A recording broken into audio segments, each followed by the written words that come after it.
नमस्कार शेतकरी बंधूंनो. शेतकरी बंधूंनो, नारळ हे आपल्या कोकणातलं अतिशय महत्त्वाचं असं बागायती फळपीक आहे.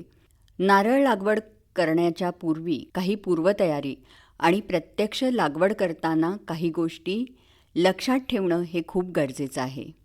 मंडळी, नारळ हे आपलं उष्णकटिबंधातलं पीक आहे. नारळाच्या झाडाला प्रतिवर्षी कमीत कमी 200 तास इतका सूर्यप्रकाश आवश्यक असतो. जिथे 12ही महिने पाण्याची सोय आहे आणि पाण्याचा चांगला निचरा होणारी जमीन आहे, अशा ठिकाणी नारळाची लागवड ही चांगली होऊ शकते.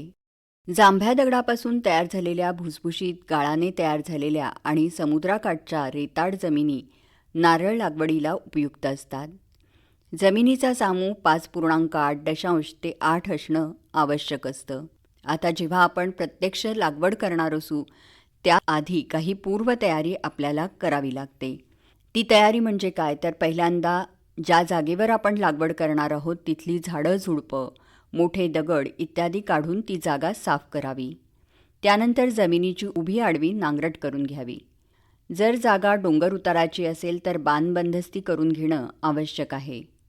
लागवडीची जागा ही उपळटीची असेल तर लागवडीच्या ठिकाणी मातीची भर घालून उंचवटे तयार करणं गरजेचं आहे. नारळ लागवड करताना नारळाच्या 2 झाडांमध्ये किमान 7.5 मीटर अंतर ठेवणं आवश्यक आहे. यापेक्षा कमी अंतरावर नारळाची लागवड केल्यास एका झाडाची पानं दुसऱ्या झाडांच्या पानांना झाकतात. त्यामुळे सर्व झाडांना पुरेसा सूर्यप्रकाश मिळत नाही.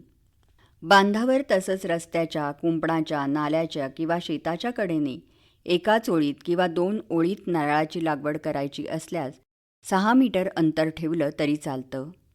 ठेंगू जातीच्या नारळाची रोपं 6 मीटर अंतरावर लावावीत. मोठ्या इमारतीची किंवा घरांची पडणारी सावली तसंच लगतच्या आवारातील मोठी झाडं यांचाही नारळ लागवड करताना विचार केला पाहिजे.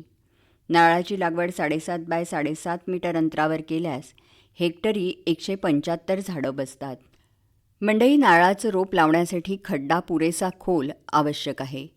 खड्ड्यामध्ये नवीन लावलेल्या नारळ रोपांची मुळं झपाट्याने वाढतात आणि त्यामुळे झाड जमिनीत लवकर स्थिरावतं. नारळाच्या लागवडीसाठी 1 मीटर लांब, रुंद आणि खोल खड्डा खोदावा. खड्डा भरताना खड्ड्याच्या तळाला पालापाचोळा घालावा.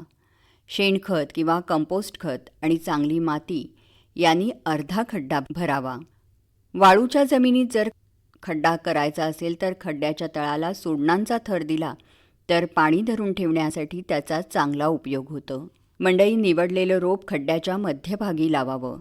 रोप लावताना नारळाच्या फळाच्या आकाराचा लहान खड्डा काढून रोपाचा नारळ मातीच्या पृष्ठभागापर्यंत जमिनीत गाडला जाईल अशा पद्धतीने रोप लावावं. नारळाचा कोंब मातीत गाडला जाणार नाही याची काळजी घ्यावी. खड्ड्याचा उर्वरित भाग रोपाची वाढ होईल तसा तसा मातीने भरून घ्यावा. नारळाची लागवड ही पावसाळ्याच्या सुरुवातीला किंवा पावसाळ्याच्या अखेरीला करावी. तेव्हा मंडळी, आत्ताच सांगितल्याप्रमाणे नारळाची लागवड करून त्यापासून आपल्याला चांगलं उत्पन्न मिळू शकतं. बरं, तर पुन्हा भेटूया उद्याच्या कृषीवाणीत. तोपर्यंत नमस्कार.